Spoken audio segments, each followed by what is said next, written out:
The fluorescent lights of County General Hospital buzzed overhead as Imani Brooks sat on the hard plastic chair, her entire body trembling. Her daughter, 5-year-old Destiny, lay unconscious on a gurney beside her, an oxygen mask covering her small face. The asthma attack had come without warning, sudden and terrifying, turning Destiny's lips blue as she gasped for air that wouldn't come. Imani had run 6 blocks carrying her daughter in her arms, her own lungs burning, her vision blurred with tears. She had no car, no phone, no money for a taxi. Just her legs and the desperate love of a mother who would die before letting her child slip away. They had stabilized Destiny 20 minutes ago, but the nightmare was far from over.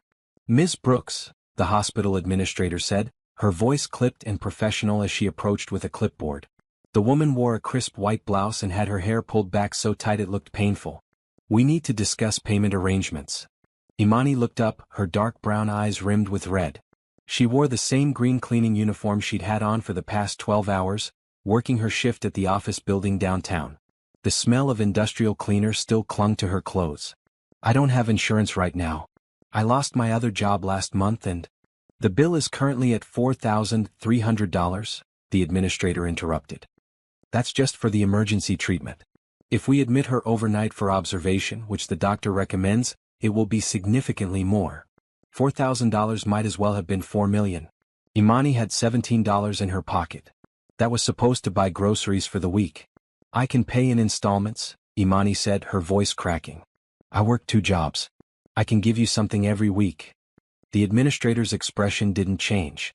"Ms. Brooks, given the severity of your daughter's condition and your current financial situation, I'm required to notify Child Protective Services.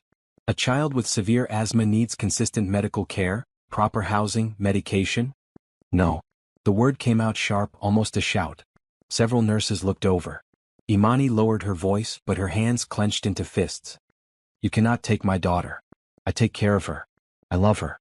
I work hard every single day to—" "I understand this is difficult, but we have protocols." The administrator began writing something on her clipboard. Imani stood up, positioning herself between the administrator and Destiny's gurney.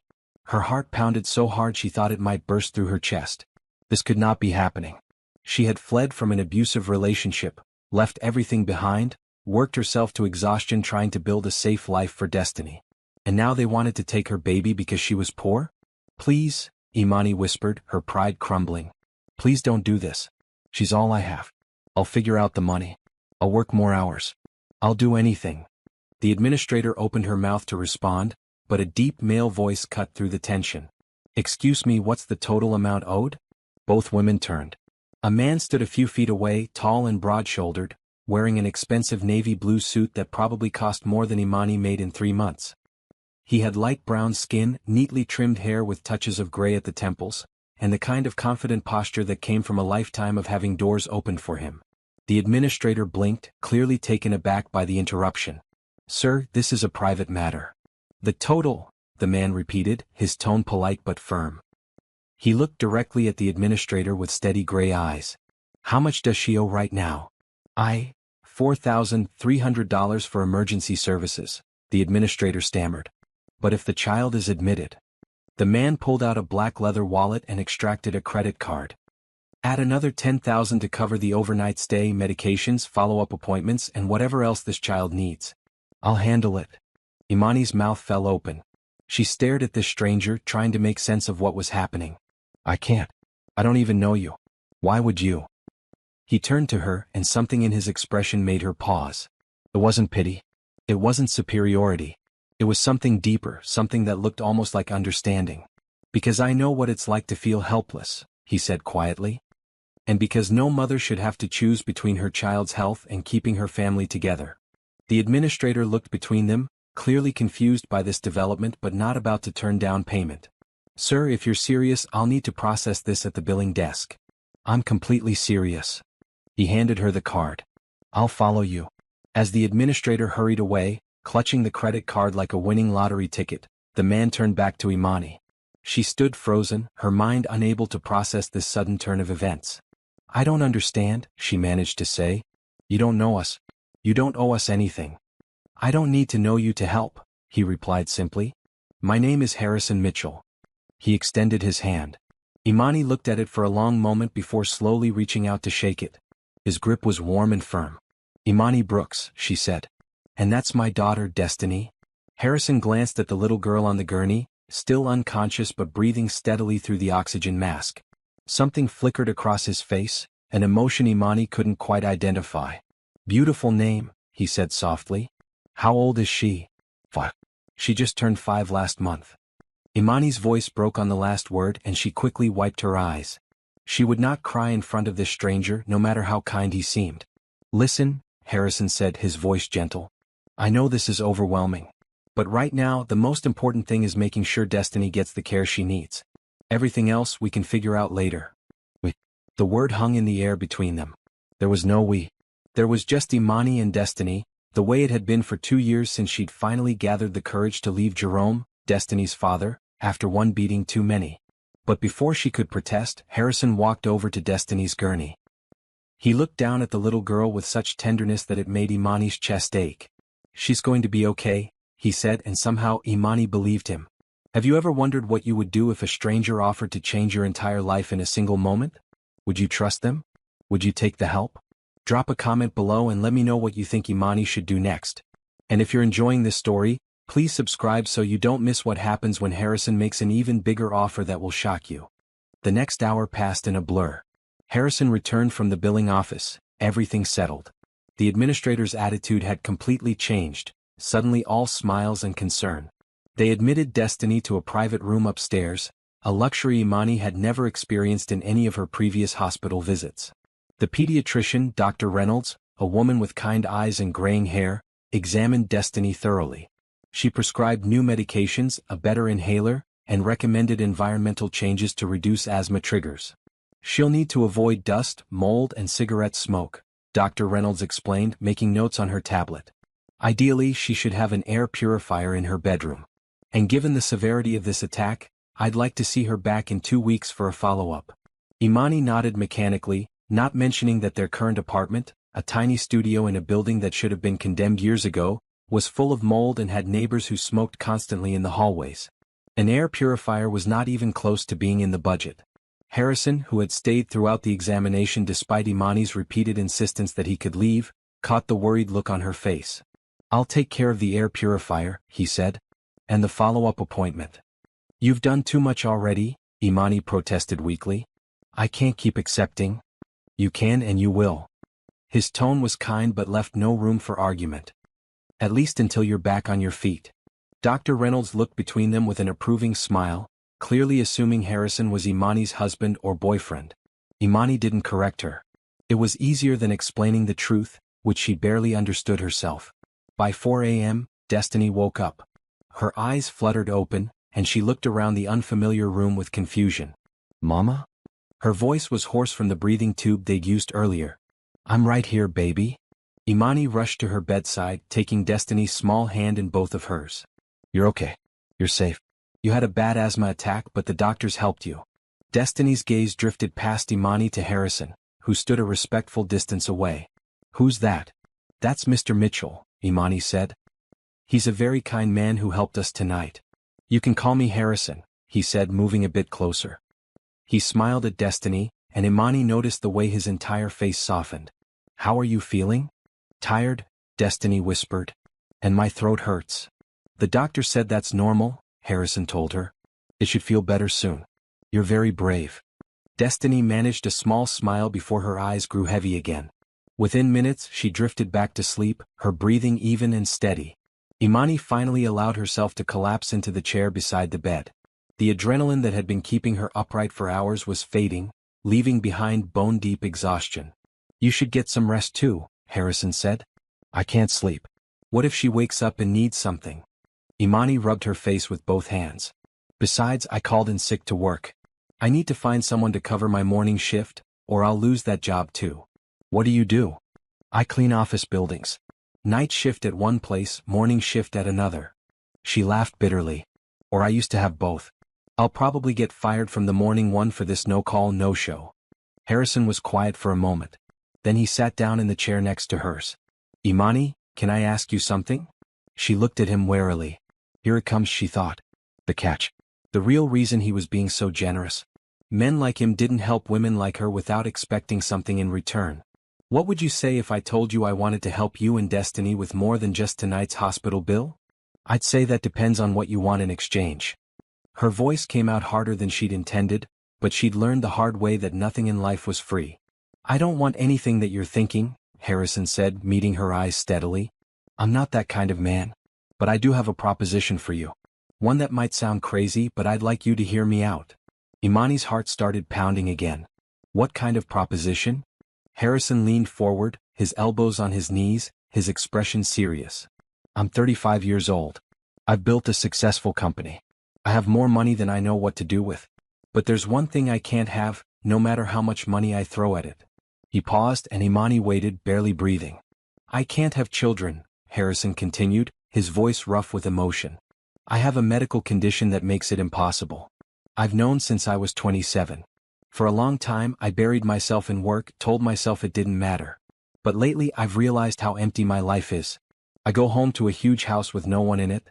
I eat dinner alone. I have everything and nothing at the same time.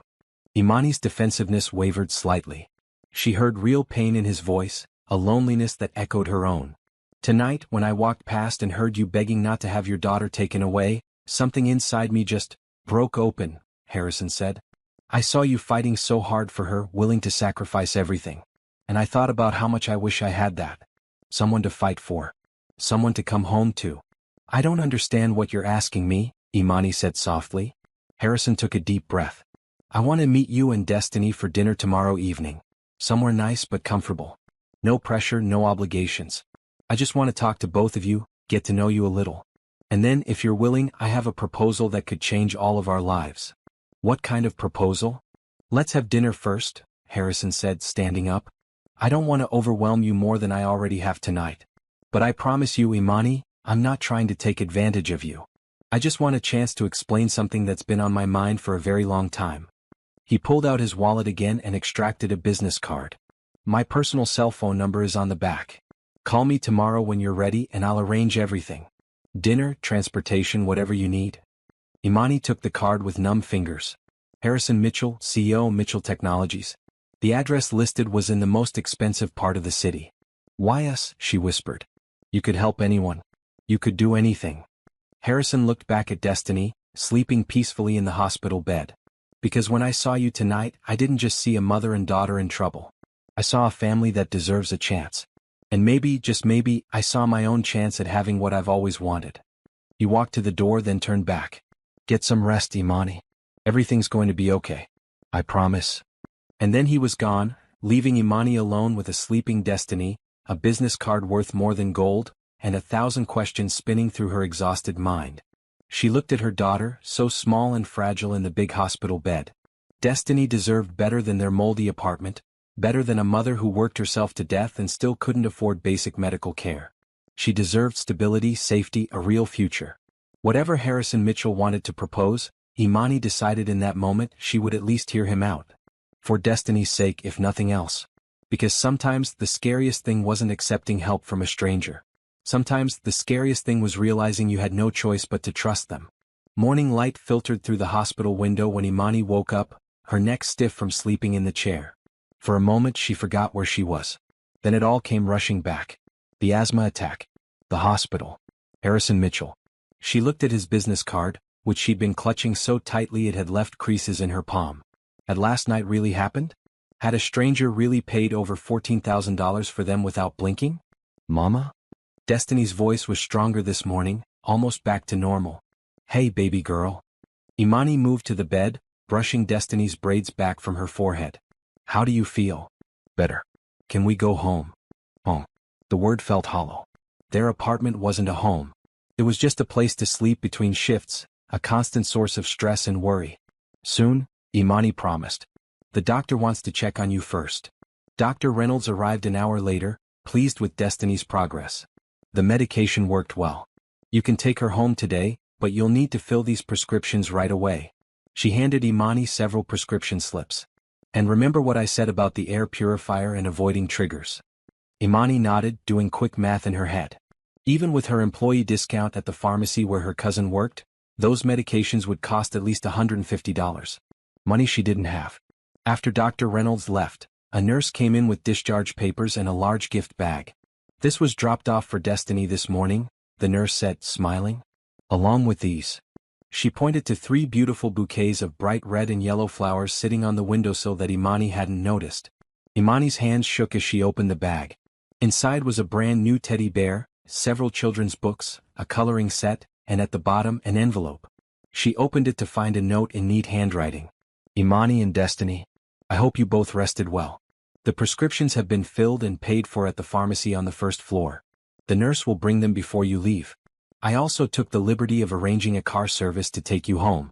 The driver will be waiting at the main entrance at noon. My dinner invitation still stands.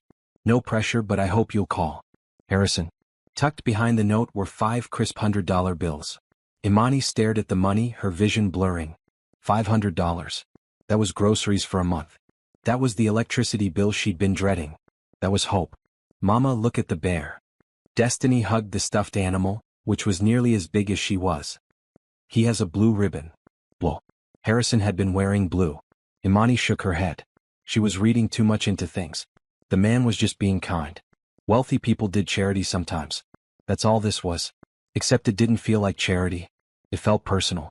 The nurse returned with a bag full of medications, each one labeled with clear instructions. Imani recognized the names from Dr. Reynolds's recommendations.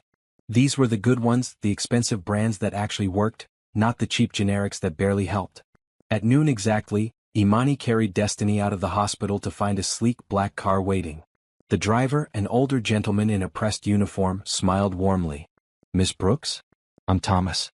Mr. Mitchell sent me to drive you home." Imani almost laughed. Home. If Harrison could see where they lived, he'd probably change his mind about whatever proposition he had in mind. But Thomas didn't even blink when they pulled up to the rundown apartment building 40 minutes later. He helped carry Destiny upstairs along with all the bags from the hospital, and tipped his hat politely before leaving. Inside the apartment, Imani looked around with fresh eyes. The single room served as bedroom, living room, and kitchen combined. Water stains marked the ceiling. The carpet was worn through in places. Their mattress sat directly on the floor. They had a hot plate, a mini fridge, and a TV someone had thrown out that Imani had fixed. This was what she'd been able to afford after leaving Jerome. This was their life. Destiny climbed onto the mattress, already absorbed in one of her new books. The child was resilient. She never complained about their situation, never asked why they didn't have what other kids had. She just made do with whatever Imani could provide. That thought made up Imani's mind. She pulled out Harrison's business card and dialed the number on the back before she could second-guess herself. He answered on the first ring. "Imani? How did you know it was me? I've been waiting for your call." She could hear the smile in his voice. "How's Destiny?" "She's doing much better. Thank you for everything. The flowers, the bear, the money. You didn't have to." "I wanted to," Harrison interrupted gently. "Did you think about dinner?" Imani looked at Destiny, who was giggling at something in her book. "Yes. We'll come." "Wonderful. Is 6 o'clock okay? I'll send Thomas to pick you both up. We can take the bus." "Imani." Harrison's voice was kind but firm. "Let me do this. Please." There was that word again. Please. Like he was asking for a favor instead of granting one. "Okay," she relented. 6 o'clock. I'm looking forward to it." After hanging up, Imani opened her ancient laptop, which took 10 minutes to boot up, and searched for Mitchell Technologies. Her eyes widened as she read article after article about Harrison Mitchell. Self-made millionaire. Tech innovator. Philanthropist. Forbes had estimated his net worth at over $200 million. $200 million. And he was asking her, a woman who cleaned toilets for a living, to have dinner with him. The rest of the day crawled by. Imani gave Destiny her new medications, which worked so well that the little girl had more energy than she'd had in months. They played with the coloring books, read stories, and Imani tried not to watch the clock. At 5 o'clock, she faced their closet, which was really just a plastic bin. She owned 3 outfits. The 2 cleaning uniforms and 1 dress she'd bought at a thrift store 2 years ago for a job interview that never panned out. The dress was dark green, simple, and slightly too big, but it was the best she had. She helped Destiny into her nicest outfit, a maroon jumper and white shirt that were getting too small but still looked presentable. Then Imani did her best with her own hair, pulling her natural curls into a neat bun. They didn't have makeup. They didn't have jewelry. But they were clean and presentable. That would have to be enough. Thomas arrived exactly at 6, just as professional as before. This time, Destiny was awake and fascinated by the fancy car. "Where are we going?" she asked Imani as they drove through parts of the city Imani had only seen from bus windows. "To have dinner with Mr. Mitchell. The man who helped us at the hospital. Remember?" Destiny nodded. "He was nice. He smiled at me." Yes, Imani thought. He had. Not with pity but with genuine warmth. The car pulled up to a restaurant that made Imani's stomach drop. It was the kind of place that probably required reservations months in advance. The kind of place where people like her didn't belong. "I can't go in there," she whispered to Thomas. The driver turned around, his expression understanding. "Ms. Brooks, Mr. Mitchell reserved the entire restaurant for the evening. It's just you, your daughter, and him. No one else. No judgment. No pressure. He'd rented the entire restaurant. For them." Imani took a deep breath and stepped out of the car, holding Destiny's hand tightly. Inside, the restaurant was beautiful.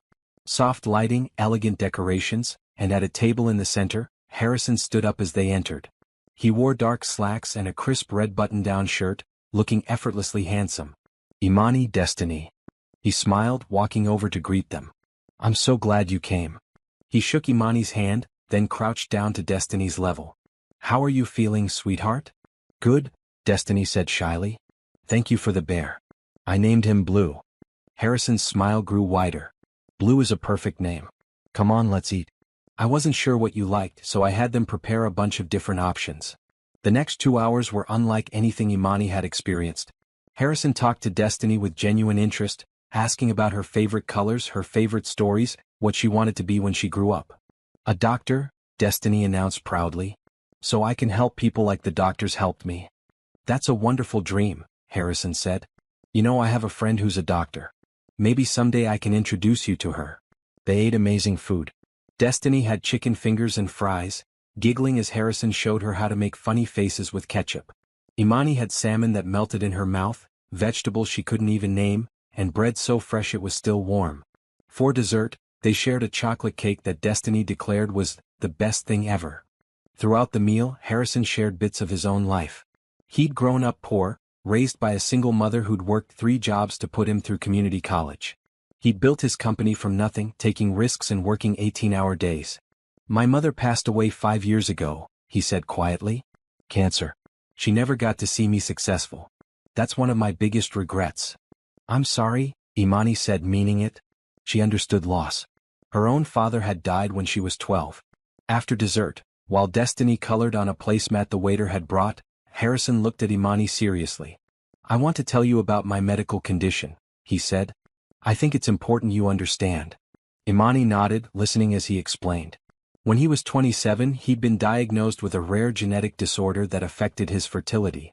The doctors had told him he would never father biological children. He tried to accept it, thrown himself into his work, but the loneliness had grown over the years. "I looked into adoption," Harrison continued. "But as a single man it's incredibly difficult. Most agencies prefer couples or married individuals. I've been on waiting lists for 3 years and gotten nowhere." "That must be hard," Imani said softly. "It has been. But last night when I saw you with Destiny something clicked. Here was a mother who would do anything for her child. Here was a child who deserved every opportunity in the world. And here was I, with resources but no family." He reached across the table, stopping just short of taking her hand. "Imani, I know this is going to sound insane. I know we just met. But I have a proposal, and I want you to really think about it before you answer." Imani's heart hammered. "What is it?" Harrison took a deep breath. "I want to adopt Destiny. Legally, completely. I want to give her my name, my resources, everything I have. I want to make sure she grows up with every advantage, every opportunity. The best schools, the best medical care, whatever she needs." Imani's mouth went dry. "You want to adopt my daughter?" "Yes. But there's more." Harrison's gray eyes held hers steadily. "I also want to marry you." The world seemed to stop spinning. "I'm not talking about romance or love," Harrison continued quickly. "Not at first anyway. I'm talking about a partnership. A family built on mutual respect and the desire to give Destiny the best possible life. We would live together, raise her together, be a real family in every way that matters." Imani couldn't speak. Her mind was reeling. "I know it sounds crazy," Harrison said. "But think about it practically. You need financial security and stability. Destiny needs proper medical care and a safe home. I need a family. We could help each other. And who knows? Maybe over time, something real could develop between us. You can't possibly. Imani started, but her voice failed. I can and I am. Harrison's voice was earnest. Imani, I've built my success by recognizing opportunities and taking calculated risks. This feels right to me. It feels like the answer I've been searching for. Destiny looked up from her coloring, oblivious to the life-changing conversation happening above her head. She smiled at both of them, happy and content. Can I think about it? Imani whispered. Of course. Take all the time you need. Harrison pulled out another envelope from his jacket. In the meantime, this is my attorney's contact information. I want you to have a lawyer look over any agreement we make. I want everything to be legal and fair. I don't want you to ever feel trapped or forced. Imani took the envelope with trembling hands. There's one more thing, Harrison said. Before you make a decision, I'd like to invite you and Destiny to visit my home. See where you'd be living.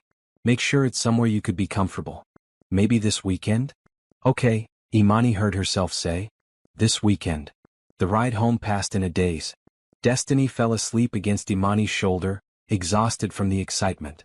Thomas carried the sleepy child upstairs and waited until they were safely inside before leaving.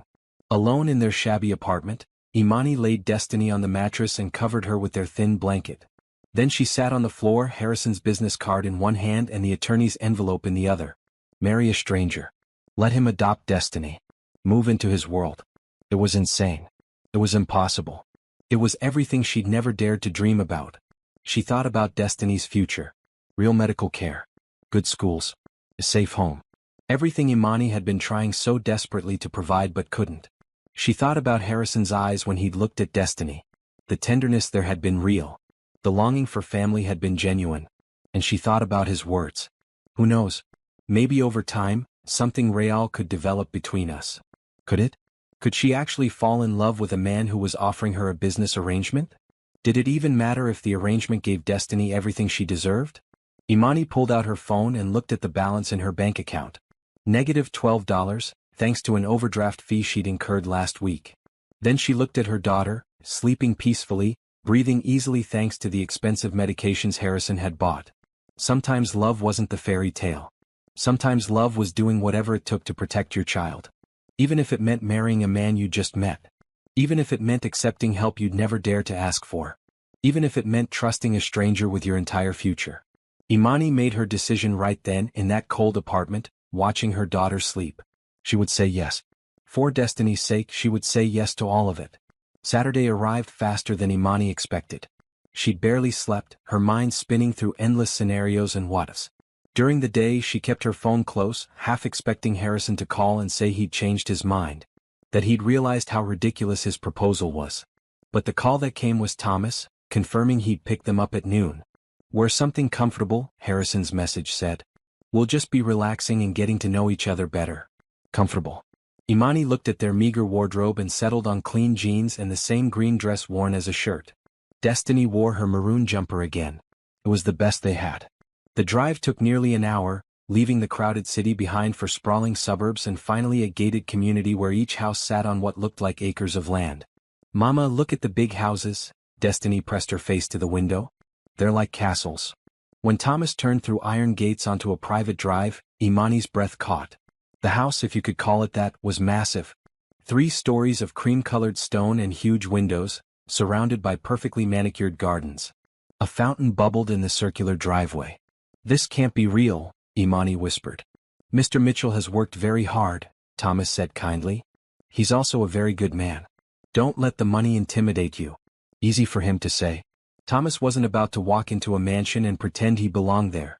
But when Harrison opened the front door, wearing jeans and a soft blue sweater that made his eyes look even more striking, his smile was so warm and genuine that some of Imani's anxiety eased. Welcome, he said, gesturing them inside. Come in, please. I want to show you everything. The entryway alone was bigger than their entire apartment. Marble floors, a grand staircase, artwork on the walls that probably cost more than Imani would make in 10 lifetimes. Wow, Destiny breathed, her eyes huge. Harrison laughed. It is a bit much, isn't it?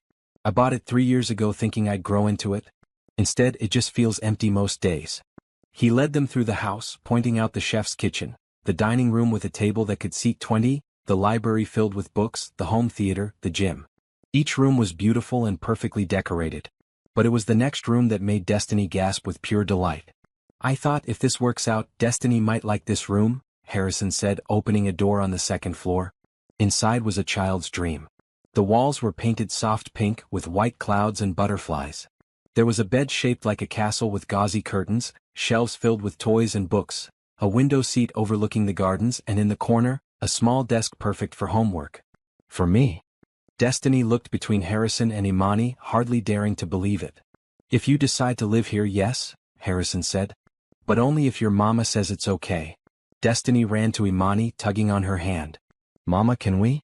Please?" Imani's throat tightened. She knelt down to Destiny's level. "Baby, Mr. Mitchell and I need to talk about some grown-up things first. Why don't you look at the books in this room for a little while?" "Okay." Destiny was already pulling volumes off the shelves, delighted.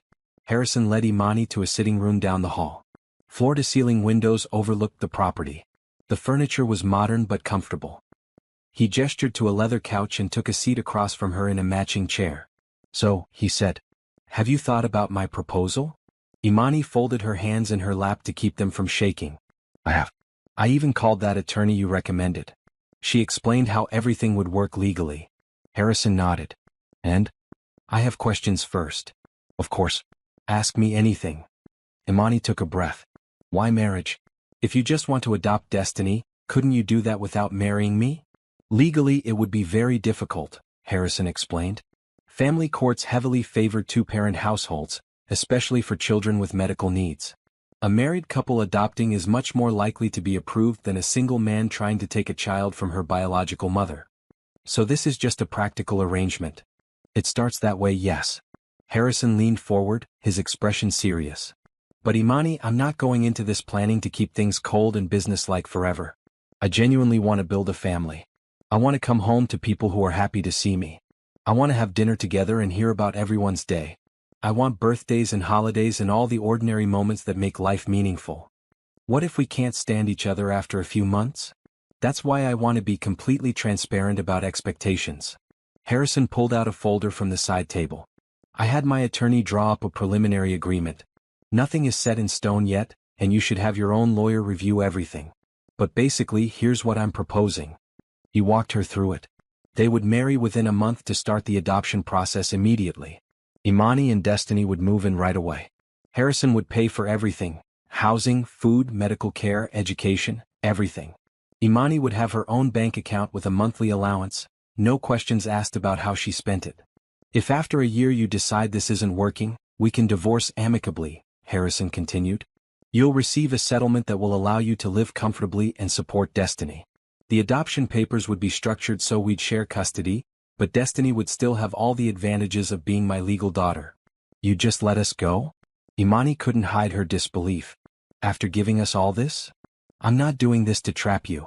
Harrison's voice was gentle but firm. "I'm doing this because I believe we could build something good together.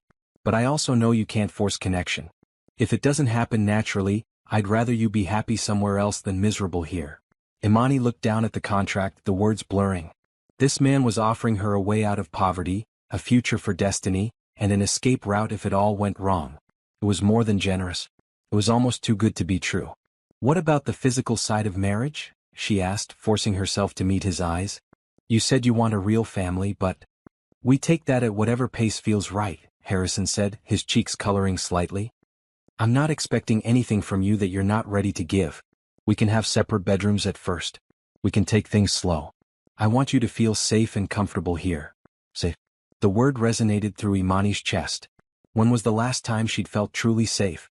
"There's something I need to tell you," Imani said, her voice barely above a whisper. "About Destiny's father." Harrison's expression didn't change. "Okay. His name is Jerome. Jerome Carter. We were together for 3 years. He hurt me. A lot. Especially when he was drinking." The words came out flat, emotionless because Imani had learned to talk about it that way to keep from breaking down. "I finally left him 2 years ago, took Destiny and ran. I filed for full custody and he didn't contest it. He hasn't seen her since." "Did he ever hurt Destiny?" "No. I made sure of that. The one time he raised his hand near her, I knew I had to go. But he could show up. He could try to claim parental rights. I need you to know that's a possibility. Harrison was quiet for a long moment. When he spoke, his voice was hard with an edge Imani hadn't heard before. If he shows up, we'll deal with it legally. I have the best attorneys in the state. And Imani, I promise you I would never hurt you or Destiny. Ever. I don't drink, I don't do drugs, and I was raised to believe that anyone who puts their hands on a woman or child is the lowest form of human being. Tears pricked Imani's eyes. Thank you. You don't need to thank me for basic decency. Harrison's voice softened again. But I appreciate you telling me. It helps me understand what you've been through. Destiny's laughter drifted from down the hall. She was singing to herself, completely content. She likes it here, Imani said. Do you? Imani looked around the beautiful room, then out at the gardens. She thought about their moldy apartment, about working 2 jobs and still not having enough, about the constant fear of one wrong step landing them on the streets. Then she thought about Harrison's kindness. The way he'd paid their hospital bills without hesitation. The way he'd talked to Destiny with genuine interest. The way he'd laid out this proposal with complete honesty, giving her every opportunity to say no. I like that you're giving us a choice, she said finally. I like that you're not pretending this is something it's not. And I like that you seem to genuinely care about Destiny's well-being. I do. More than I expected to after just meeting her. Harrison smiled slightly. She's a special little girl. Brave and sweet and smart. You've done an amazing job raising her under impossible circumstances. The compliment hit Imani harder than she expected. No one ever acknowledged how hard she worked, how much she sacrificed. Okay, she said before she could second-guess herself. I'll do it. We'll do it. Harrison's entire face lit up. Really? Yes. For Destiny. Because she deserves this chance. And because... Imani swallowed hard. Because I think you're a good man, Harrison Mitchell. I think you mean what you say. And I think maybe, possibly, this could work. Harrison stood up and extended his hand. Partners? Imani stood too, placing her hand in his. Partners. His grip was warm and steady. Looking into his eyes, Imani felt the strangest sensation. Not attraction exactly, but something else. A connection. A sense that maybe this wasn't as crazy as it seemed. Can we tell Destiny? Harrison asked. Yes. But let's explain it in a way she can understand. They walked back to the pink bedroom together. Destiny was curled up on the window seat, reading a picture book about space. Destiny, honey, come here for a minute, Imani said. Destiny bounced over, looking between them hopefully. Did you make a decision? We did. Imani knelt down and took her daughter's hands. Mr. Mitchell has asked us to come live here with him. He wants to be part of our family. How would you feel about that? Really? We can stay here? Destiny's eyes went wide. Yes, Harrison said, also kneeling so he was at Destiny's level. And Destiny, there's something else. I'd like to adopt you. That means I'd be your dad legally. You'd have my last name and I'd take care of you and your mama. Would that be okay with you? Destiny looked at Imani. Would you still be my mama? Always, baby. Nothing will ever change that. And Mr. Mitchell would be my daddy? If you want him to be, Imani said softly. Destiny thought about this for maybe 10 seconds. Then she threw her arms around Harrison's neck. Yes, I want that. Harrison hugged her back and over Destiny's shoulder, his eyes met Imani's. They were shining with unshed tears. In that moment, Imani felt something shift. This arrangement might have started as practical, but watching this lonely man hold her daughter with such tenderness, she realized it was already becoming something more. Maybe not love. Not yet. But definitely hope. And for now, hope was enough. The next 2 weeks passed in a whirlwind. Harrison didn't waste any time. Within 3 days, Imani and Destiny had moved out of their apartment and into the mansion. Thomas and another driver had helped move their few belongings, which looked pathetic spread across one corner of Destiny's enormous new room. We'll go shopping, Harrison had said when he saw how little they owned. Whatever you both need. Shopping turned out to mean hiring a personal stylist who came to the house with racks of clothes. Imani protested at first, but Harrison was firm. You're going to be my wife, he said. You'll need appropriate clothes for events and dinners. Let me do this. So Imani stood in her new bedroom, which was connected to Harrison's by a shared bathroom, while a woman named Patricia dressed her in outfit after outfit. Dresses, casual wear, professional clothes, exercise gear. By the end, Imani had a closet full of beautiful things in bright colors. Red blouses, green dresses, blue sweaters, maroon pants. Destiny got the same treatment. Her tiny wardrobe expanded to include everything a 5-year-old could want. Dresses for special occasions, play clothes, pajamas with her favorite cartoon characters. "This is too much," Imani told Harrison that night at dinner. They'd established a routine quickly. Dinner together every evening at 6, all three of them at the big table. Harrison had hired a chef, a warm woman named Rosa who seemed delighted to cook for a child. "It's not too much," Harrison replied, cutting his chicken. "It's normal. Every child should have enough clothes to wear." Destiny, her mouth full of mashed potatoes, nodded enthusiastically. Imani had to admit, seeing Destiny thrive was worth the discomfort of accepting so much help. The little girl had gained weight in just 2 weeks. Her asthma, managed by the expensive medications and the air purifiers Harrison had installed throughout the house, barely bothered her anymore. She smiled constantly, explored every corner of the mansion and asked questions about everything. Harrison was patient with all of it. He showed Destiny his home office, explaining what his company did in simple terms. He let her help him feed the koi in the pond out back. He read her bedtime stories in funny voices that made her giggle. Imani watched these interactions from the doorway sometimes, her heart doing complicated things in her chest. "You're good with her," she told Harrison one night after Destiny had fallen asleep. They were in the library, Imani curled up on one couch with a book, Harrison working on his laptop in a chair across from her. This had become their routine too. After Destiny went to bed, they spent an hour together, sometimes talking, sometimes just being in the same room quietly. "She makes it easy," Harrison said, smiling. "She's curious about everything." "I love that.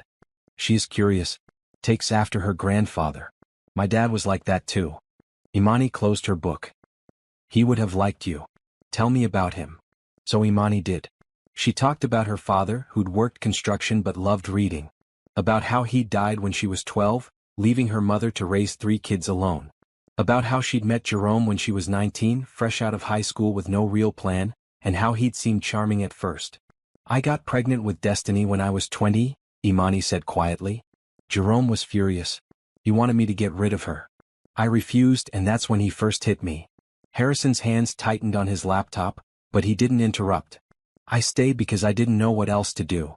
My mom had remarried and moved out of state. My siblings had their own lives. I thought I could make it work.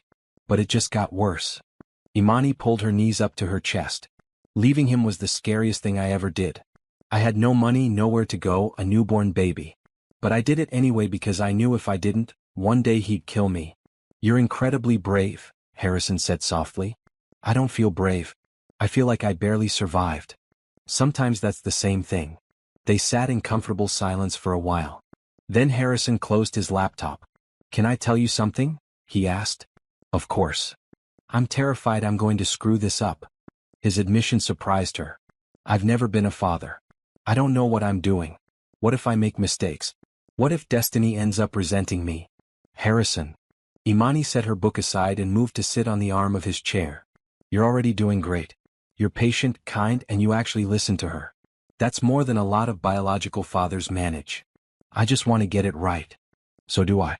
We'll figure it out together." Harrison looked up at her, and for a moment, something passed between them. Not attraction exactly, but recognition. They were both broken people trying to build something whole. "We should probably talk about the wedding," Harrison said, breaking the moment. "Right. The wedding." In their rush to get Destiny settled, they barely discussed it. "The attorney says we should do it soon to strengthen the adoption case," Harrison continued. "I was thinking maybe 3 weeks from now? Something small and simple. Just us, a few witnesses, and the legal requirements." "That sounds good." Imani's stomach fluttered nervously. In 3 weeks she'd be Mrs. Harrison Mitchell. The thought was surreal. "Unless you want something bigger?" Harrison asked. "If you've always dreamed of a certain kind of wedding, I can make that happen."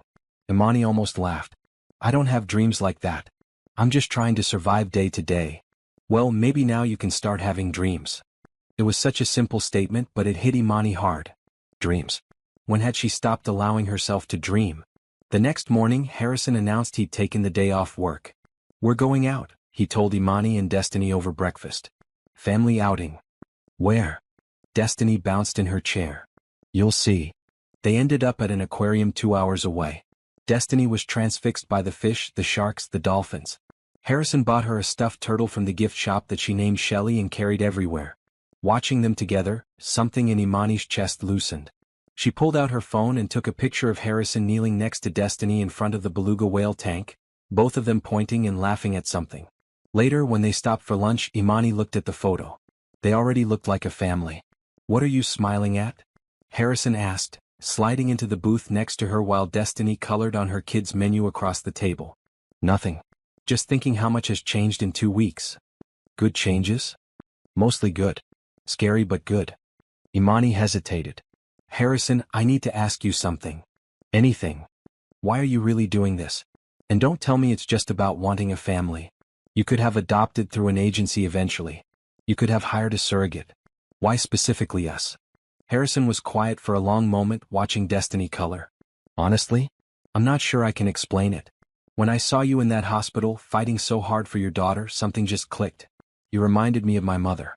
She fought like that for me and my brother. Against poverty, against people who said we'd never amount to anything, against a system designed to keep us down." He turned to look at Imani. "You're a fighter. You're strong. And I realized that's exactly the kind of person I want to build a family with. Not someone who wants me for my money, but someone who'd keep fighting even without it. I'm not that strong. You left an abusive relationship with nothing but a baby and your determination. You worked multiple jobs to keep a roof over her head. You've never given up, even when it would have been easier to." Harrison's voice was intense. "Imani, you're the strongest person I've ever met." Tears pricked Imani's eyes. She blinked them back, not wanting to cry in a family restaurant. "Thank you," she managed to say. Harrison reached across the table and squeezed her hand. The touch was brief but warm. Imani found herself hoping he'd do it again. That night, after Destiny was asleep, Imani found Harrison in his office, staring at his computer screen with a frown. "Everything okay?" she asked from the doorway. He looked up, his expression troubled. "I got an email from my attorney. Jerome hired a lawyer." Imani's blood ran cold. "What?" "He's filing for visitation rights. He claims he's been trying to see Destiny but you've refused access." "That's a lie." Imani's voice shook. "He hasn't contacted me in 2 years. He signed away his rights." "Did he? Legally?" Harrison asked gently. "Or did he just stop showing up?" Imani tried to remember. Jerome had never been on the birth certificate. They'd never been to court about custody. He just left. "I thought if he didn't contest custody that was the same thing," she whispered. "It's not. But don't panic." Harrison stood up and walked over to her. "My attorney is the best in the state. We'll fight this. We'll show the court his abandonment, his history of abuse. We'll protect Destiny." What if he takes her? The fear that had lived in Imani's chest for 2 years exploded back to life. What if they give him visitation and he runs? "I won't let that happen." Harrison's voice was steel. "I promise you, Imani. I will not let Jerome Carter anywhere near that little girl." Imani wanted to believe him. But she'd been let down so many times before. "Come on," Harrison said, taking her hand. "Let's go check on Destiny." They walked upstairs together to the pink bedroom. Destiny was fast asleep. Shelley the turtle clutched in one arm, Blue the bear in the other. She looked so peaceful, so safe. "She deserves to stay this happy," Imani whispered. "She will," Harrison promised. "We'll make sure of it." Standing there in the doorway watching their daughter sleep, Imani realized something. She'd stopped thinking of it as, "my daughter," and started thinking, "our daughter." She glanced at Harrison, who was watching Destiny with such protective tenderness that it made Imani's heart ache. 3 weeks until they got married. 3 weeks until this became legally permanent. And for the first time, Imani wasn't scared of that deadline. She was looking forward to it. The law office was impressive. All dark wood and leather, with views of the city from the 30th floor. Imani sat in a conference room next to Harrison, facing his attorney, Margaret Wu, a sharp woman in her 50s with kind eyes behind rectangular glasses. "I won't lie to you," Margaret said, spreading documents across the table. "Jerome Carter's filing complicates things.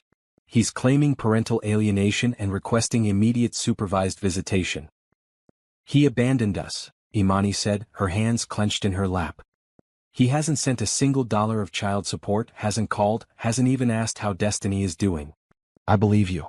And we'll prove it." Margaret pulled out a folder. "I've already started gathering evidence. I pulled records showing he never filed for custody, never paid support, never even tried to contact you through legal channels. But we need more. Do you have any documentation? Texts, emails, anything that shows his neglect or abuse?" Imani's stomach sank. I had to leave my old phone behind when I ran. It had everything on it, all the threatening messages, pictures of bruises. I couldn't risk him tracking me through it. Understandable but unfortunate. Margaret made notes. What about witnesses? Anyone who saw the abuse or can testify to his abandonment? My old neighbor, Mrs. Patterson. She called the cops twice when Jerome was hitting me. And my friend Keisha. Wait, no, not her name. Imani corrected herself quickly, knowing Harrison's preferences. My friend Tasha saw the bruises. She helped me pack the night I left. Good. I'll need their contact information. Margaret turned to Harrison. And you're certain you want to proceed with the adoption despite this complication? Absolutely, Harrison said without hesitation. Destiny is going to be my daughter. Jerome Carter doesn't change that. Then we'll need to accelerate your wedding plans. A married couple has much stronger standing in family court than an engaged couple. Margaret looked between them. How soon can you do it? This weekend, Harrison said. We'll get the license tomorrow. Imani blinked. This weekend. That was 3 days away. Margaret nodded approvingly. Excellent. I'll file the paperwork immediately after. We'll show the court a stable, married household ready to provide for Destiny's needs. Meanwhile, I'll petition to deny Jerome's visitation request based on abandonment and safety concerns. The meeting continued for another hour, covering details that made Imani's head spin. Legal procedures, court dates, documentation requirements. By the time they left, she felt overwhelmed. In the car ride home, she was quiet, staring out the window. Talk to me, Harrison said gently. What are you thinking? I'm scared, Imani admitted. What if the judge sides with Jerome? What if they think a biological father, even a terrible one, is better than an adoption? That's not going to happen. You can't know that. Harrison was quiet for a moment. Then he pulled the car over to the side of the road and turned to face her. Imani, look at me. She did, meeting his steady gray eyes. I have spent my entire adult life building something from nothing, Harrison said. I've faced competitors who tried to destroy my company. I've dealt with lawsuits, patent disputes, corporate espionage. And I've won every single time because I don't give up when something matters to me. He reached over and took her hand. Destiny matters to me. You matter to me. This family we're building matters more than anything else in my life. Jerome Carter is not going to take that away. Do you trust me? Did she? Imani realized with surprise that she did. In just 3 weeks, this man had proven himself more reliable than anyone she'd ever known. Yes, she said. I trust you. Harrison squeezed her hand, then pulled back onto the road. Good. Because we're going to win this. Together. That night at dinner, Destiny noticed something was wrong. Mama, why aren't you eating? Imani looked down at her untouched plate. Rosa had made her favorite, chicken parmesan, but she had no appetite. Just thinking about grown-up stuff, baby? Is it about my daddy?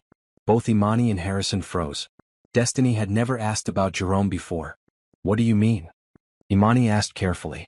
Destiny pushed her peas around her plate. Some kids at the park asked where my daddy was. I said I didn't have one. But then I remembered I do have one. He just doesn't live with us. Harrison and Imani exchanged glances. They'd need to tell her eventually about Jerome's attempt to re-enter their lives. That's true, Imani said slowly. Your biological father lives somewhere else. But Mr. Harrison is going to become your dad soon. Is that okay with you? I like Mr. Harrison better, Destiny said matter-of-factly. He's nice. He reads me stories and doesn't yell. Harrison's expression softened. Thank you, sweetheart. That means a lot to me. After Destiny went to bed, Imani found Harrison in the library again, but this time he wasn't working. He was just sitting in the dark, staring out the window. Hey, she said softly, turning on a lamp. You okay? I should be asking you that. I'm managing. Barely, but managing. Imani sat down across from him. What's on your mind? Harrison was quiet for a long moment. I'm angry. At Jerome for trying to disrupt Destiny's life after abandoning her. At the system for making you jump through hoops to protect your own child. At myself for not being able to fix this faster. You're doing everything you can. It doesn't feel like enough. Harrison ran his hands through his hair. What kind of father am I going to be if I can't even protect her from the first threat that comes along? Harrison. Imani moved to sit next to him on the couch. You're already protecting her. You hired the best lawyer. You're marrying me to strengthen our case. You've given her a safe home and medical care. That's more protection than most kids ever get. I just want her to be happy. Both of you. We are happy. Happier than we've been in years. Imani surprised herself by taking his hand. This thing with Jerome is scary, but we'll get through it. We have each other now. Harrison looked down at their joined hands, then back up at her face. When did you start being the one reassuring me? Probably around the same time you started actually caring about our well-being instead of just going through the motions of charity. Imani smiled slightly. We're in this together, remember? Partners. Partners? Harrison echoed. Then, hesitantly, Imani, can I ask you something personal? Sure. When we get married this weekend, where do you want to sleep? Imani's breath caught. They'd been dancing around this question for weeks. I don't know, she admitted. Part of me thinks separate rooms make sense. We barely know each other. But another part thinks if we're going to convince a judge this marriage is real, maybe we should actually share a room. I don't want you to do anything you're not comfortable with. I know. That's one of the things I appreciate about you. Imani thought about it. What if we share a room but sleep in separate beds? At least at first. We can say you snore or I'm a restless sleeper or something if anyone asks. Harrison smiled. I do actually snore sometimes. Or so I've been told. By who? Imani realized she knew almost nothing about Harrison's romantic past. A girlfriend from about 5 years ago. We dated for a year, but when I told her about my infertility, she left. Harrison's voice was matter-of-fact, but Imani heard the old hurt underneath. Said she'd always dreamed of having biological children and couldn't give that up. I'm sorry. Don't be. If she couldn't accept that part of me, she wasn't the right person anyway. Harrison looked at Imani. At least you know from the start what you're getting into. Yeah. A sterile millionaire who wants to marry me this weekend to adopt my daughter while fighting off her abusive ex. Imani laughed, slightly hysterical. My life is ridiculous. Our life, Harrison corrected. And yeah, it is ridiculous.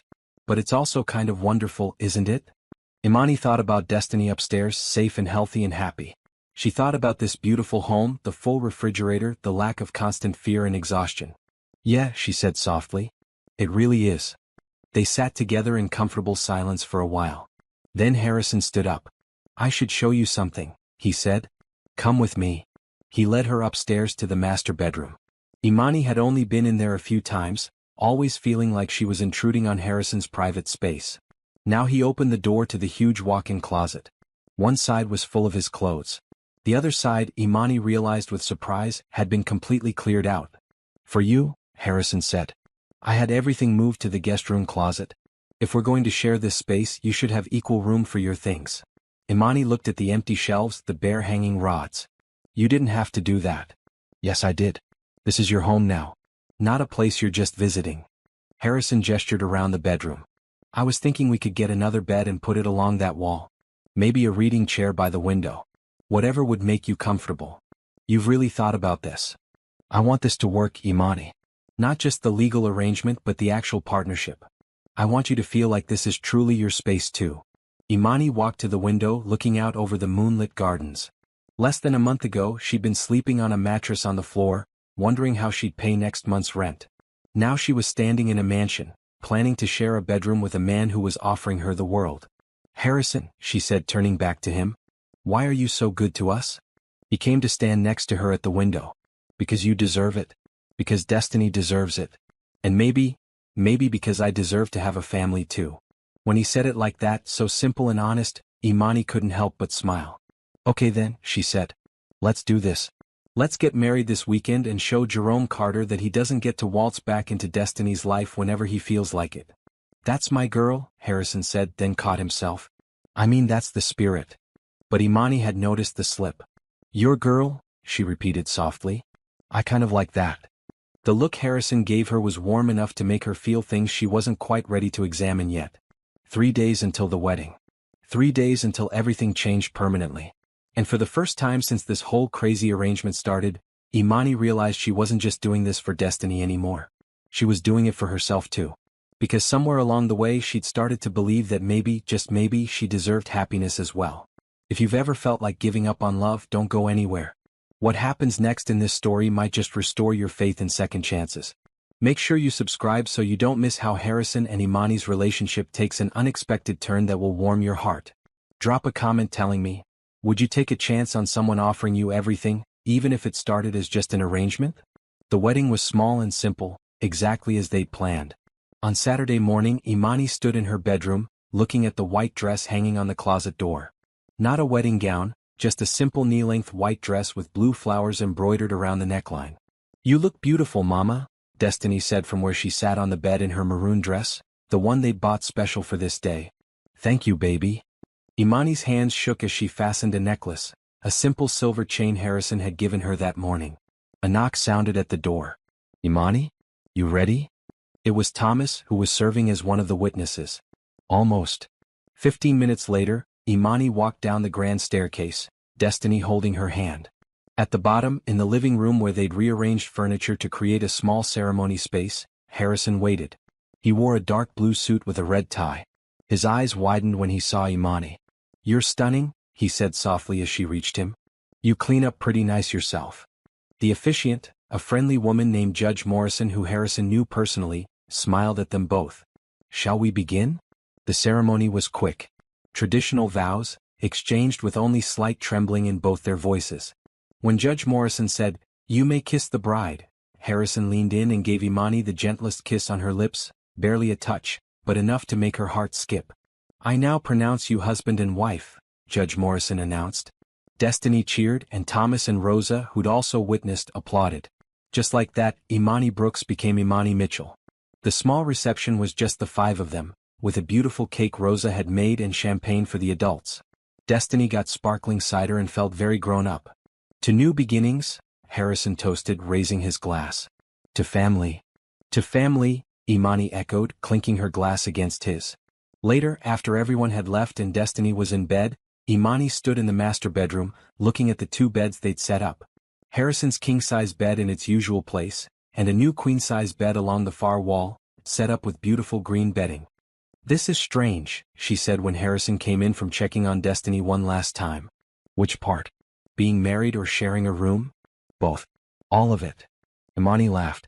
"This morning I woke up as a single mother living in your guest room. Now I'm your wife, sharing your bedroom, legally tied to you. Having second thoughts?" "No. Just processing." Imani sat on her new bed. "Harrison, can I ask you something?" "Always." "When you kissed me earlier, was that just for show?" Harrison sat on his own bed, facing her across the room. "Honestly, I'm not sure. Part of it was because the judge expected it. But part of it was because I wanted to." Imani's heart did that complicated flip again. "Oh. Is that okay?" "Yeah. It's okay." Imani looked down at her hands. "I think I wanted to too. Which is weird because a month ago I didn't even know you existed, and now you're my husband. Life is strange like that sometimes." They got ready for bed in their separate bathrooms, an arrangement Harrison had insisted on to give Imani privacy. When they were both settled under their respective covers, Harrison turned off the main light, leaving just a small lamp on. "Good night, Imani," he said softly. "Good night, Harrison." Imani lay awake for a long time, listening to Harrison's breathing even out across the room. Eventually, soft snores confirmed what he'd said about that quirk. She smiled in the darkness. She was married. Actually married. And strangely she felt safe. The next morning they fell into a new routine. Harrison made breakfast while Imani got Destiny ready for the day. They ate together, discussing plans.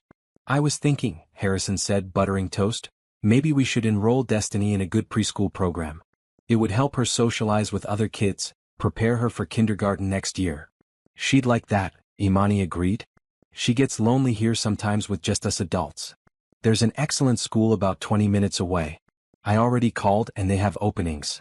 Of course he had. Harrison was nothing if not efficient. Over the next week they established new patterns. Harrison taught Destiny to swim in the pool, patient as she learned to float. Imani started taking online courses toward her degree, something she'd always dreamed of but never had time or money for. Harrison had enrolled her without asking, just presented her with the access codes one morning. "You can't just keep buying things for me," Imani had protested. "I can and I will," Harrison had replied. "You're brilliant, Imani. You should have the chance to use that brain for something more than cleaning toilets." In the evenings, after Destiny went to bed, Imani and Harrison continued their library talks. But now she noticed they sat closer together. Sometimes on the same couch instead of across the room. One night, Harrison showed her photos from his childhood. His mother, who he looked like. His younger brother, who died in a car accident 10 years ago. "I'm sorry," Imani said, looking at the picture of Harrison with his arm around a young man who shared his smile. You've lost a lot. We all have. Harrison put the photo away. But we keep going. We find new people to love. New reasons to be happy. Is that what we are? New reasons to be happy? I hope so. Harrison looked at her seriously. Are you happy, Imani? I think I am, she said slowly. Which is scary because I keep waiting for something to go wrong. What if nothing goes wrong? What if this actually works? Then I guess I'd have to admit I was wrong about fairy tales not existing. Harrison laughed. This isn't a fairy tale. Fairy tales don't involve hostile exes and legal battles. True. But they do involve finding someone who actually cares about you. Imani looked at him. You care about us, don't you? It's not just the arrangement anymore. No, it's not just the arrangement. Harrison's voice was quiet. Somewhere along the way it became real for me. You're not just a solution to my loneliness. You're Imani. Funny, smart, strong Imani who makes me laugh and calls me out when I'm being too controlling and looks at me like I'm not just a wallet with a heartbeat. Imani's throat tightened. You've never been just a wallet to me. I know. That's one of the things I love, like about you. Harrison caught himself, but not before Imani heard the slip. Well, the word hung in the air between them. Neither of them acknowledged it, but something had shifted. That night, as they lay in their separate beds in the darkness, Imani spoke into the quiet. Harrison. Yeah. Thank you. For everything. For being patient with me. For caring about destiny. For making this feel less like a business deal and more like a real marriage. You don't need to thank me for that. I do though. Because I'm starting to care about you too. As more than just the guy who saved us. Silence. Then, that's good to know. Yeah. Yeah. Because I've been hoping you might feel that way eventually. Imani smiled in the dark. Good night, Harrison. Good night, wife. Wife. The word made her heart flutter. 2 weeks into their marriage, the pool incident happened. Imani was inside making lunch when she heard a splash and then Destiny scream. She ran outside to find Destiny flailing in the deep end of the pool. Harrison was already diving in, fully clothed. He grabbed Destiny and pulled her to the side, lifting her out of the water. She was crying but okay, coughing up water. I slipped, Destiny sobbed. I was walking too close to the edge and I slipped. It's okay, you're safe, Harrison soothed, wrapping a towel around her. You're okay now. Imani's legs gave out. She sat on the pool deck, shaking. Harrison came to her, still dripping, and pulled her into his arms. She's fine, he said. I've got you. You're both fine. Imani buried her face in his wet shirt, not caring that she was getting soaked. The fear had been overwhelming, that moment of thinking she might lose Destiny. But Harrison had been there. He'd saved her. That night, after Destiny was asleep, Imani found Harrison on the back patio, staring at the now-covered pool. I'm having a fence installed tomorrow, he said. And pool alarms. That should never have been able to happen. It was an accident. I should have been watching more carefully. Harrison's voice was tight with guilt. Imani came to stand next to him. You jumped in immediately. You saved her. That's what matters. I just keep thinking, what if I hadn't been there? What if you'd been alone and she'd fallen in? But you were there. And you'll keep being there. Imani took his hand. That's what makes you a good father, Harrison. You care. You protect. You show up. Harrison turned to look at her. Do you really think of me as her father now? I think Destiny does. She started calling you Daddy H to her stuffed animals the other day. Did you know that? She did. Yeah. I heard her playing with her dolls, saying, Daddy H will fix it, and Daddy H always knows what to do. Harrison's eyes got suspiciously bright. I don't even have words for what that means to me. You're a good man, Harrison Mitchell. Imani stepped closer. A really good man. Imani. His voice was rough. Yeah. Can I kiss you? For real this time, not just for show. Imani's breath caught. She nodded. Harrison cupped her face gently and leaned in. This kiss was nothing like the brief peck at their wedding. This was real, deep, full of everything they'd been building over the past month. When they finally pulled apart, both breathing hard, Imani rested her forehead against his. Well, she said. That was something. Harrison laughed. Yeah, it really was. Are we doing this? Imani asked. For real? Not just the arrangement but actually trying to build something? I want to. If you do. I do. Imani smiled at the echo of their wedding vows. I really do. They stood together under the stars, holding each other, and Imani felt something she hadn't felt in years. Joy. Pure, uncomplicated joy. Whatever happened with Jerome, whatever challenges lay ahead, they would face them together. As a family. As partners who were becoming something more. As husband and wife who were learning to love. Margaret Wu called on a Tuesday morning with news. "We have a court date," she told Harrison over speakerphone while Imani listened in. 3 weeks from now. The judge will hear Jerome's petition for visitation and our counterpetition for adoption. What are our chances? Imani asked, her hands clenched together. Better than they were. Your marriage strengthens our case significantly. But I need to warn you, Jerome's attorney is claiming he's gotten sober and wants to make amends. They'll paint him as a reformed man denied the chance to know his daughter. He's lying, Imani said flatly. Jerome doesn't change. He just gets better at hiding who he really is. I believe you, but we need evidence. I've hired a private investigator to look into Jerome's current situation. If he's not as reformed as he claims, we'll find out. After the call ended, Imani felt sick. Harrison pulled her into his arms. We're going to win this, he said for the 100th time. You can't guarantee that. No, but I can guarantee I'm going to fight like hell. Jerome Carter is not taking our daughter. Our daughter. The words weren't slipping anymore. They were intentional. Imani tilted her head back to look at Harrison. Over the past month they'd grown so much closer. The goodnight kisses had become routine. So had the casual touches throughout the day, the way Harrison's hand would find the small of her back when they walked, the way Imani would lean into him while they watched TV. They still slept in separate beds, but some mornings Imani woke to find Harrison asleep in the chair by her bed, having come over during the night to watch over her after a nightmare. I love you, she said suddenly. The words just came out, unexpected and true. Harrison stilled. What? I love you. I don't know when it happened exactly, maybe it's been building this whole time, but I love you, Harrison. As more than just my husband on paper. As the man who saved us, who cares for Destiny like she's his own, who makes me laugh and holds me when I cry and is the best person I've ever known. Harrison's eyes were suspiciously bright. Imani Brooks Mitchell, I have been in love with you for 3 weeks. Since the day you agreed to marry me and looked at me like I was offering you the world instead of you offering me everything. We're offering each other everything, Imani corrected, then kissed him. This kiss was different from all the others. This was a kiss between two people who'd found each other in the strangest circumstances and somehow made it work. Daddy H? Mama? Destiny's voice came from the doorway. Are you guys kissing? They pulled apart, both laughing. Maybe a little, Harrison admitted, scooping Destiny up. Is that okay with you? Destiny giggled. Yeah. Miss Rosa says married people kiss all the time. Does she now? Imani smiled. What else does Miss Rosa say? That you and Daddy H look happy together. And that love is the most important ingredient in any recipe. Harrison and Imani exchanged glances over Destiny's head. Miss Rosa is very wise, Harrison said. That afternoon Margaret called again. The PI found something. Jerome's been living with a woman named Bethany Richards for the past 6 months. She has 2 kids from a previous relationship, and she filed a restraining order against him 3 weeks ago. He hit her, Imani said, feeling sick. The report says he shoved her during an argument and threatened her children. She's willing to testify. Does Jerome know about this? Not yet. We'll present it in court.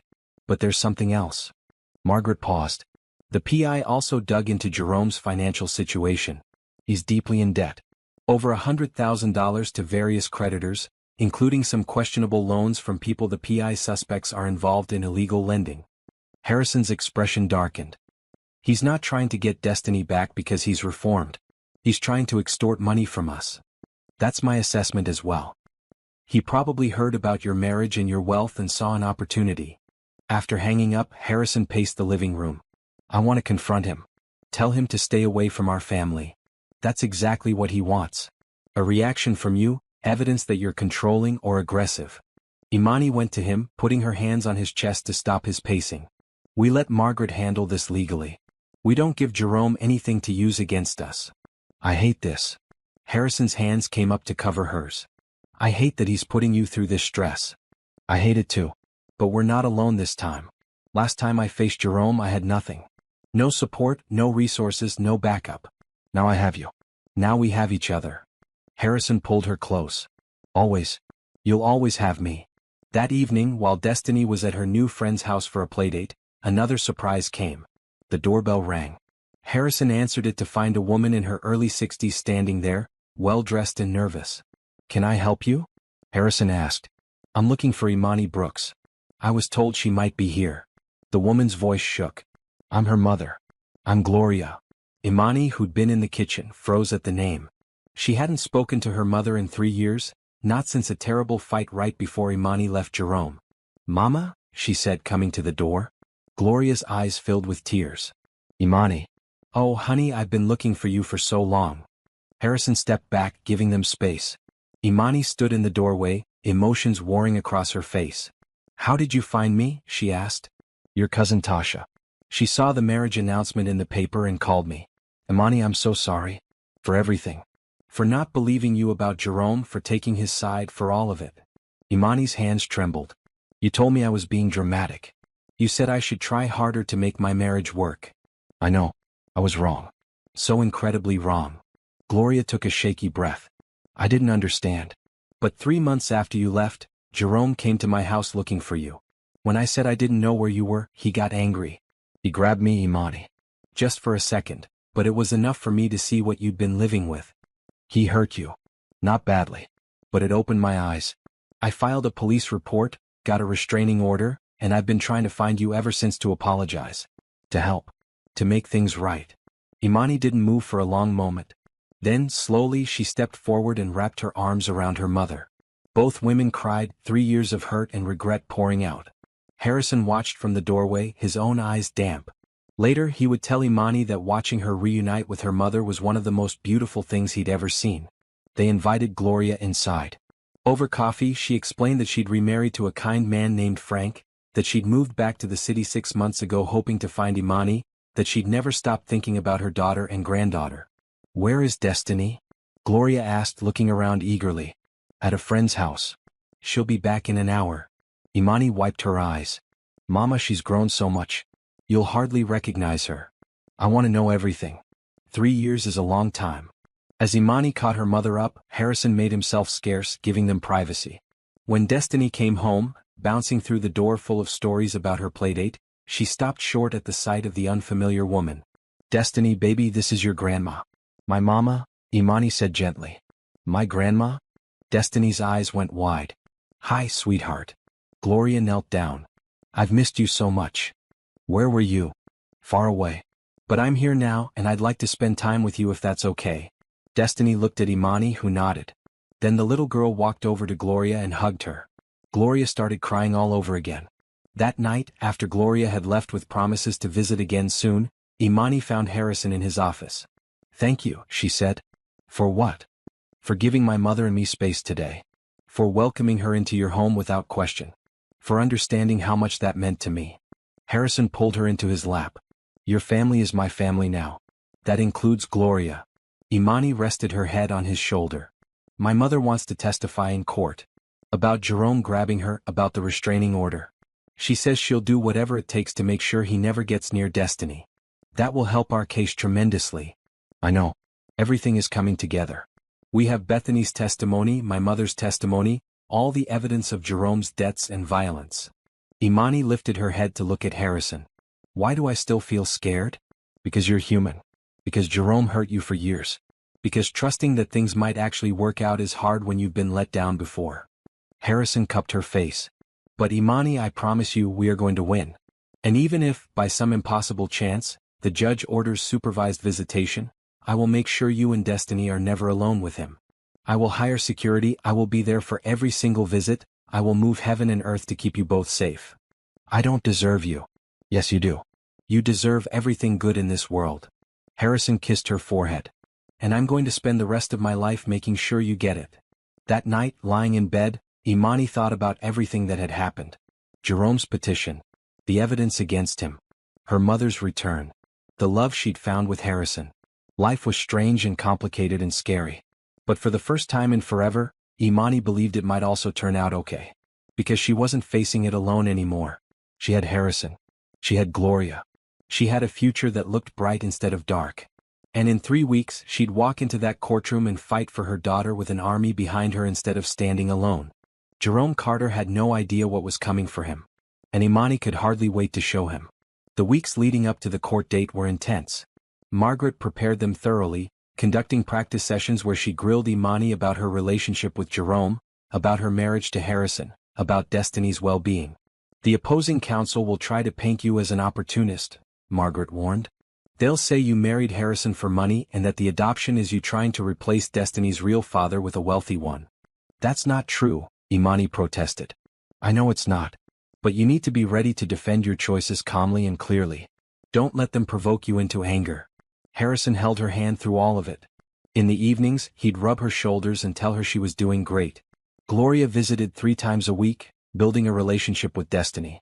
The little girl was thrilled to have a grandmother, someone who taught her to bake cookies and told her stories about when Imani was young. Your mama was so stubborn, Gloria told Destiny one afternoon while they decorated cupcakes. Once she decided she wanted to learn to ride a bike, she practiced every day for a month straight, even after falling dozens of times. Like when I learned to swim, Destiny said proudly. Daddy H said I was very determined. Gloria glanced at Harrison, who was working on his laptop nearby. Daddy H seems like a very good man. He is. He reads me stories and helps me with my numbers and he never yells. Later, after Destiny went to play, Gloria spoke to Harrison directly. Thank you for taking care of my girls. I know this arrangement started unconventionally, but watching you with them, I can see you genuinely care. I love them, Harrison said simply. Both of them. More than I thought possible. I believe you. And I'll make sure the judge knows that too. The night before the court date, none of them could sleep. Imani found Harrison sitting on the back patio at 2 a.m. Can't sleep either? She asked, sitting next to him. Too anxious. Tomorrow changes everything. Or it confirms what we already know. That Destiny belongs with us. Imani leaned her head on his shoulder. Harrison, no matter what happens tomorrow, I want you to know something. This past 2 months has been the happiest time of my life. You gave me back my hope. You made me believe in good people again. You did the same for me. Before you, I was just existing. Working myself to death, accumulating money and success but not having anyone to share it with. You and Destiny gave me purpose. They sat in comfortable silence, watching the stars. I should probably tell you something, Imani said. In case things go badly tomorrow. They won't. But if they do, I want you to know that I don't regret any of this. Even if we lose, even if Jerome somehow wins visitation, I'll never regret marrying you or building this family. Harrison turned to look at her. Imani Mitchell, we are not losing. But I appreciate you saying that. And I want you to know that no matter what that judge says tomorrow, you're my wife. Destiny is my daughter. Nothing changes that. He kissed her then, deep and thorough, and for a moment Imani forgot about Court and Jerome and everything except the man she loved. When they finally pulled apart, Harrison smiled. How about we actually try sleeping in the same bed tonight? Just for comfort. No pressure. I'd like that. They went upstairs together. Imani climbed into Harrison's large bed, and he wrapped his arms around her from behind. She fit perfectly against him. This is nice, she whispered. It really is. We should have done this sooner. Maybe we needed to wait until we were really sure. Are you sure now? Absolutely. Imani turned in his arms to face him. I love you, Harrison. Completely and totally. I love you too. So much it scares me sometimes. They fell asleep like that, wrapped in each other's arms, finding peace before the storm. Morning came too quickly. Imani dressed in a professional green dress Harrison had bought specifically for court. He wore his best suit. They left Destiny with Gloria and Rosa, who promised to keep her distracted with baking and games. Good luck, Mama. Good luck, Daddy H, Destiny called as they left. Daddy H. She'd started calling him that regularly now. Imani hoped the judge would see how much that meant. The courthouse was intimidating, all marble and authority. Margaret met them outside the courtroom, looking professional and confident. Remember, let me do most of the talking. Answer questions directly and honestly. Don't volunteer information but don't lie or evade either. The judge will appreciate straightforwardness. Jerome was already there when they entered the courtroom. Imani's stomach dropped at the sight of him. He'd cleaned up, wearing a decent suit, his hair neatly trimmed. But his eyes when they landed on her were the same cold, calculating eyes she remembered. His attorney, a slick man named Richard Powell, gave them a smug smile. The judge, a stern woman named Judge Anderson, entered. Everyone stood. Please be seated. We're here to determine the petition of Jerome Carter for visitation with his minor daughter, Destiny Brooks, and the counterpetition of Harrison and Imani Mitchell for adoption. Let's begin. Powell went first, painting Jerome as a reformed man who'd made mistakes but wanted to be part of his daughter's life. He talked about Jerome's rights as a biological father, about how he'd been denied access to his child. "Mr. Carter has gotten sober," Powell said. "He's holding down a steady job. He's attended parenting classes. He simply wants the opportunity to know his daughter." Then it was Margaret's turn. She methodically destroyed Powell's narrative. "Your Honor, the facts paint a very different picture. Mr. Carter abandoned Destiny when she was 3 months old. He has paid zero child support. He has made no attempt to contact Ms. Brooks or Destiny in 2 years, until he learned of her marriage to Mr. Mitchell, a wealthy man." Margaret presented evidence. Bank records showing Jerome's debts. Police reports documenting his violence. Bethany Richards' restraining order. Gloria's testimony about being grabbed. "This is not a man who wants to be a father," Margaret concluded. "This is a man who sees an opportunity for extortion." Powell objected. The judge overruled him. Then came witness testimony. Bethany took the stand, nervous but clear. She described Jerome's temper, his violence, his threats.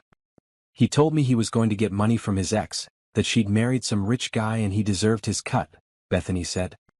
"He said his kid was his ticket to easy money." Powell tried to discredit her. Margaret redirected, reinforcing every point. Gloria testified next, describing what she'd witnessed, how Jerome had grabbed her, how she'd been wrong to doubt Imani. "My daughter is a good mother," Gloria said firmly. "She left Jerome to protect Destiny. And Mr. Mitchell has been nothing but wonderful to both of them. That child is thriving with them. She's happy and healthy and loved." Finally it was Imani's turn. She walked to the stand on shaking legs. Powell went first, trying to make her marriage sound opportunistic. "Isn't it convenient, Ms. Brooks, that you married a wealthy man just weeks after meeting him?" "My name is Mrs. Mitchell now," Imani said calmly. "And I married Harrison because he offered my daughter stability and safety.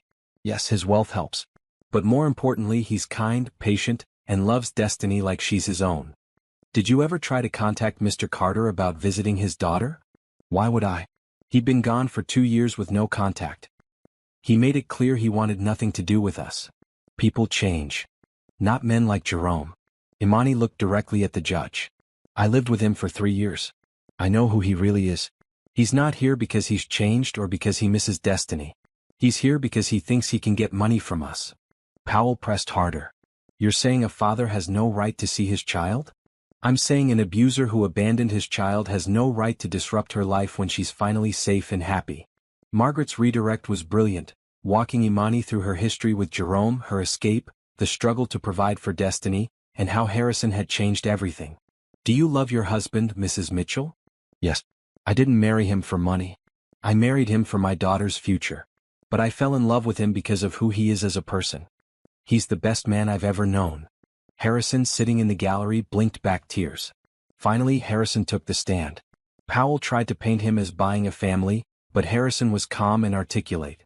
"I fell in love with Imani and Destiny not because I needed something from them, but because they needed someone to believe in them. And somewhere along the way I realized they were exactly what I needed too. A family. Purpose. Love. You're quite wealthy, Mr. Mitchell. Isn't it true you could have any woman you wanted?"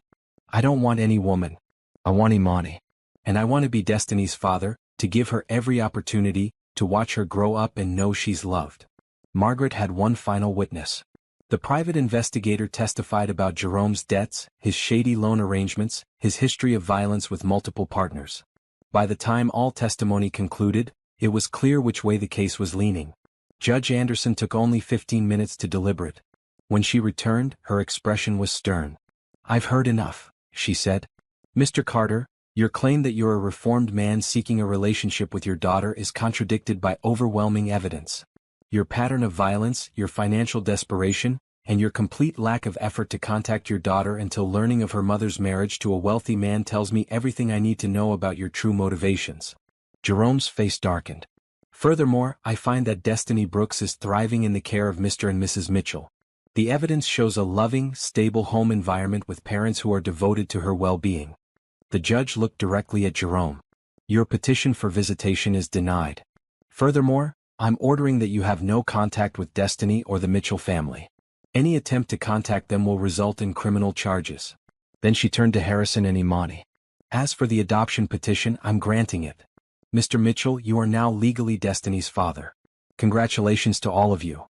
The gavel came down. It was over. They'd won. Imani burst into tears. Harrison pulled her into his arms, both of them crying and laughing at once. Jerome stood up furious. This is bullshit. She's my daughter. No, she's not, the judge said coldly. Not anymore. Bailiff, please escort Mr. Carter out. As Jerome was led away, still cursing, Imani felt years of fear lift off her shoulders. It's over, she whispered to Harrison. It's really over. We won. We're a family now. Legally and completely. Margaret congratulated them. Gloria, who'd been in the gallery, rushed over to hug them both. They drove home together, calling ahead to let Rosa know. When they walked through the door, Destiny came running. Did you win? Is Daddy H really my daddy now? Yes, sweetheart, Harrison said, scooping her up. I'm your daddy for real. Forever. Destiny hugged him tight. Good. I like you being my daddy. That night, they had a celebration dinner. Rosa made all of Destiny's favorites.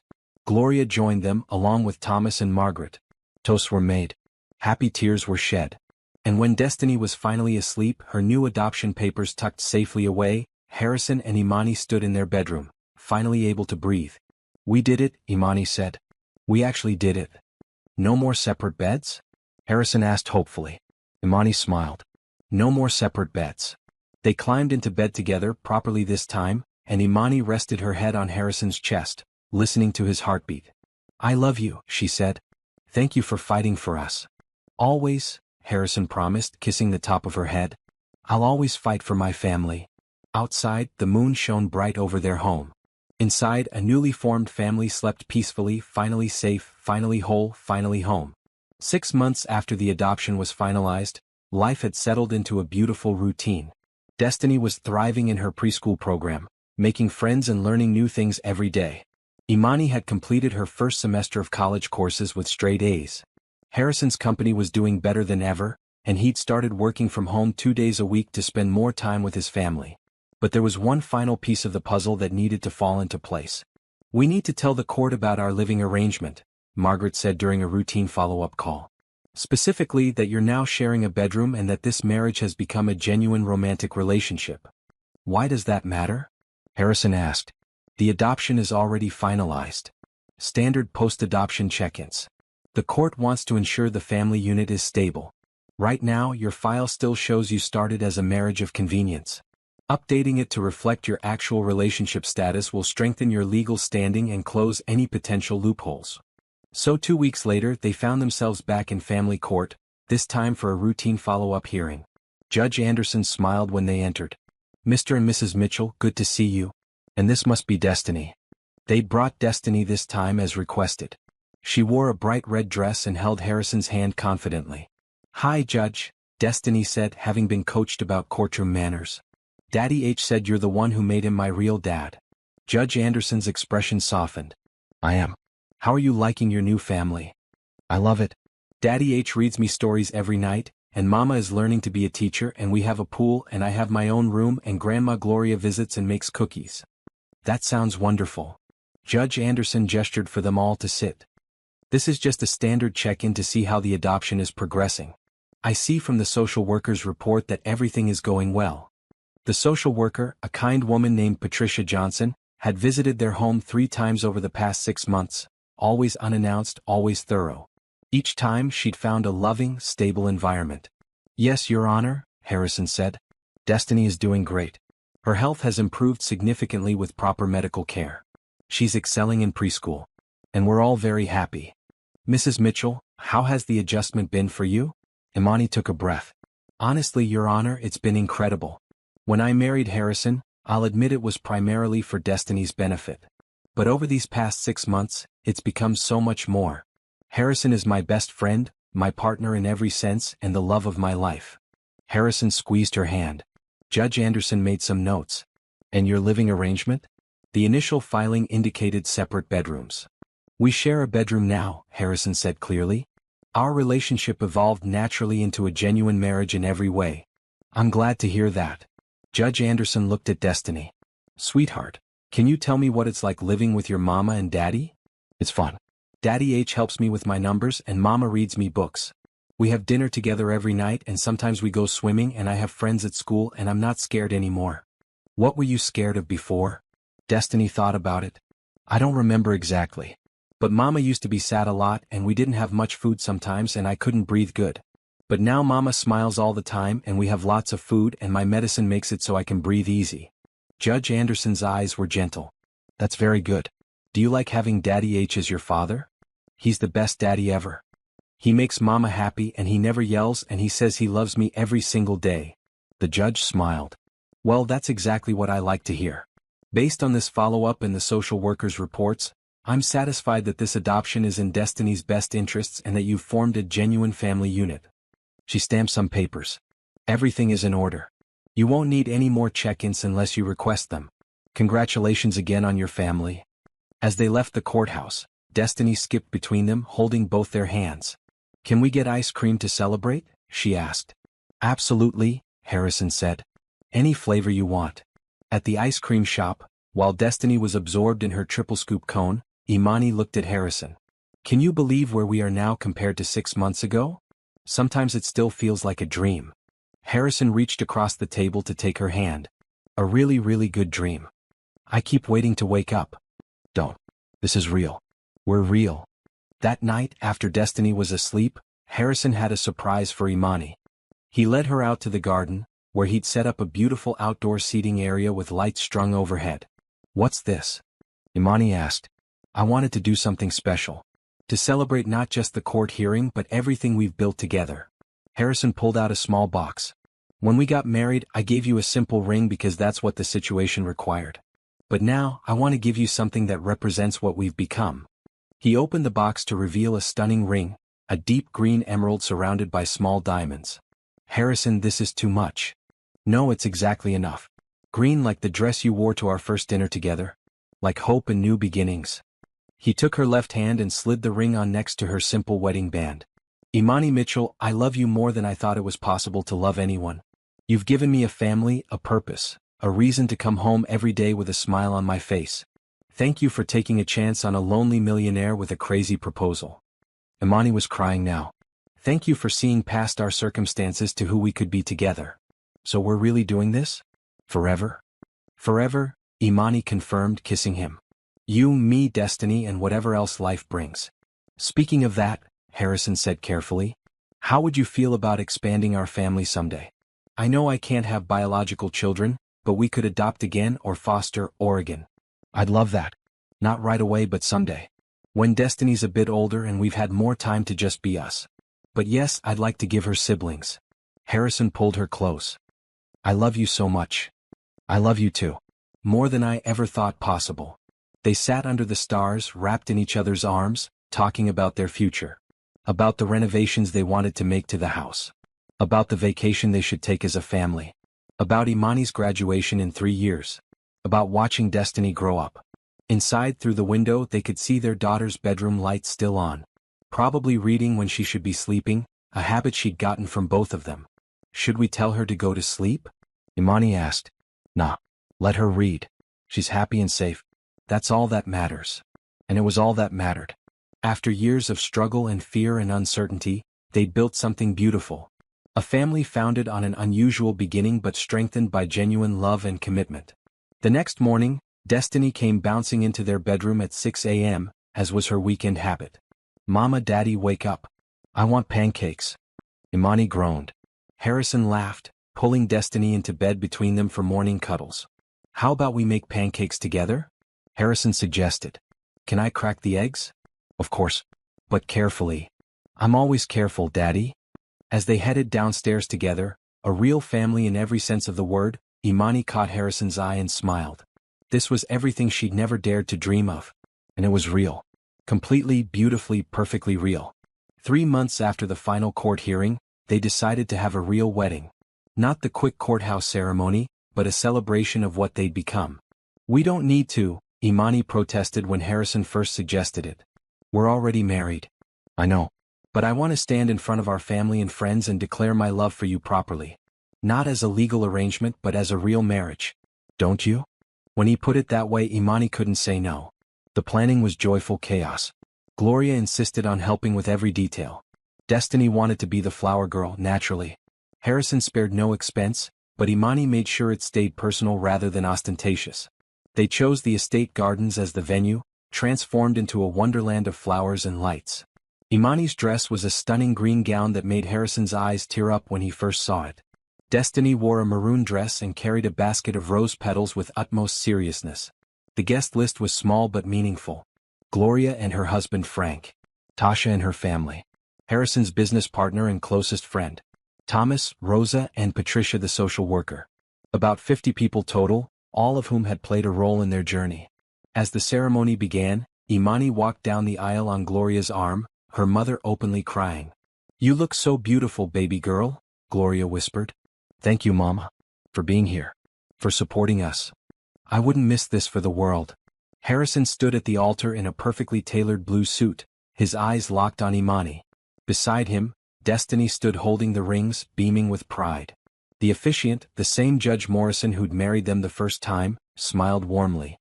"We are gathered here today to celebrate the love between Harrison and Imani Mitchell. Some of you may know that this couple has already been legally married for several months. But today is about more than legality. Today is about love, commitment, and the family they've built together." Harrison and Imani had written their own vows this time. Harrison went first. "Imani, when I met you that night in the hospital, I thought I was helping someone in need. I had no idea you were about to save me. You took a chance on a stranger with an unusual proposal. You trusted me with your daughter and eventually with your heart. You've taught me what it means to be part of a family, to love unconditionally, to find joy in ordinary moments. You are the strongest, kindest, most beautiful person I've ever known, and I promise to spend the rest of my life being worthy of the gift you've given me." Imani was already crying. She took a shaky breath and began her vows. "Harrison, you walked into my life at my lowest point and offered me hope. Not just financial help, but genuine kindness. You saw past our circumstances to who we could be. You loved Destiny like she was yours from the very beginning, and you loved me even when I didn't think I deserved it. You taught me to dream again, to believe in good people, to trust in happiness. I promise to stand by your side through everything life brings, to love you fiercely, and to remind you every day how special you are." There wasn't a dry eye in the audience. Judge Morrison asked for the rings. Destiny stepped forward, carefully carrying the pillow. This time, the rings were matching bands custom designed with small emeralds. "Do you, Harrison Mitchell, take Imani to be your wife, to love and cherish from this day forward?" "I do. Again. Forever." "And do you, Imani Mitchell, take Harrison to be your husband, to love and cherish from this day forward?" "I do. Again. Forever." "Then by the power vested in me, I pronounce you husband and wife." Again. Judge Morrison grinned. "You may kiss your bride. Properly this time." Harrison pulled Imani close and kissed her deeply, dipping her slightly in a move that made the audience cheer and applaud. When they came up for air, Destiny tugged on Harrison's jacket. "Daddy, can I be in the kiss too?" Harrison laughed and picked her up, and the three of them shared a group hug while everyone cried happy tears. The reception was perfect. Simple but elegant, with amazing food and beautiful decorations. There was dancing, toasts, and laughter. Gloria gave a tearful speech about how proud she was of Imani, how grateful she was to Harrison for giving her daughter and granddaughter the life they deserved. Harrison's business partner, a man named Michael Chin, gave a speech about how Harrison had been a workaholic before meeting Imani, and how amazing it was to see him finally living instead of just existing. When it was Imani's turn to speak, she kept it brief. "A year ago, I was barely surviving, working multiple jobs, terrified about my daughter's future. Then this man offered me the most unusual proposal I'd ever heard. Marry him, let him adopt my daughter, build a family together." It sounded insane. But standing here now, surrounded by love and joy, I can say with absolute certainty that it was the best decision I ever made. Harrison, thank you for choosing us. Thank you for being patient while I learned to trust. Thank you for being the most incredible husband and father. I love you. Harrison stood up and kissed her to more applause.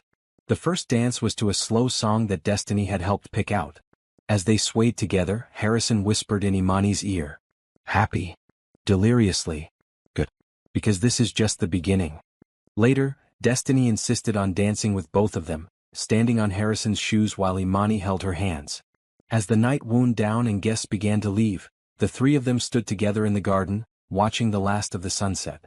"This was the best day ever," Destiny declared. "Even better than my birthday." "I'm glad you enjoyed it, sweetheart," Harrison said. Daddy, can we do it again next year? Imani laughed. How about we just celebrate our anniversary instead? Okay. But can we still have cake? Always cake, Harrison promised. After Destiny finally fell asleep that night, exhausted from all the excitement, Harrison and Imani had a quiet moment alone. There's something I want to show you, Harrison said, leading her to his office. He pulled out a folder. Inside were papers for a trust fund he'd set up for Destiny, ensuring her financial security for life. There were also adoption papers for 3 children currently in foster care. I thought we could talk about this, Harrison said. I know we discussed expanding our family someday. These 3 kids have been in the system for years. Siblings, ages 7, 9, and 11. They need a home together, and I thought maybe we could be that home. When you're ready, of course. Imani looked at the photos of 3 children with hopeful eyes and felt her heart expand. Are you sure? That would be a lot to take on. I'm sure. If you are. We have the space, the resources, and more importantly, the love. We could give these kids what we gave Destiny. A real home.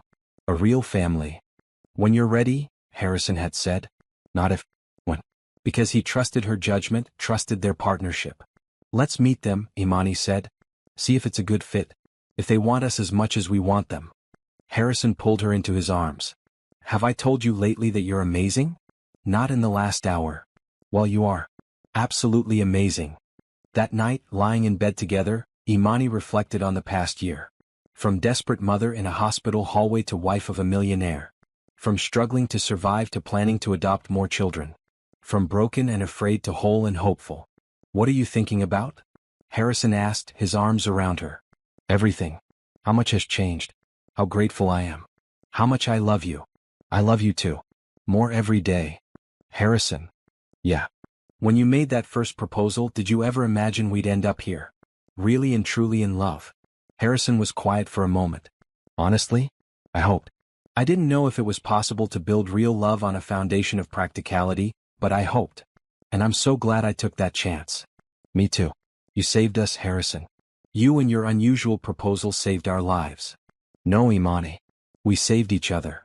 And they had. 2 broken people, 1 desperate mother and 1 lonely millionaire, finding wholeness in each other. Building something beautiful from circumstances that should have been impossible. Outside, the moon shone over their home. Inside, a family slept peacefully. A family that had started with a shocking proposal in a hospital hallway and had grown into something real and lasting and true. Tomorrow they would meet 3 children who needed a home. Next month, Imani would start her 2nd year of college. Next year, Harrison's company would launch a new initiative. In 5 years, they'd watch Destiny start middle school. The future stretched ahead of them, full of possibilities and promise. But tonight, in this perfect moment, they were exactly where they needed to be. Together. A family. Forever.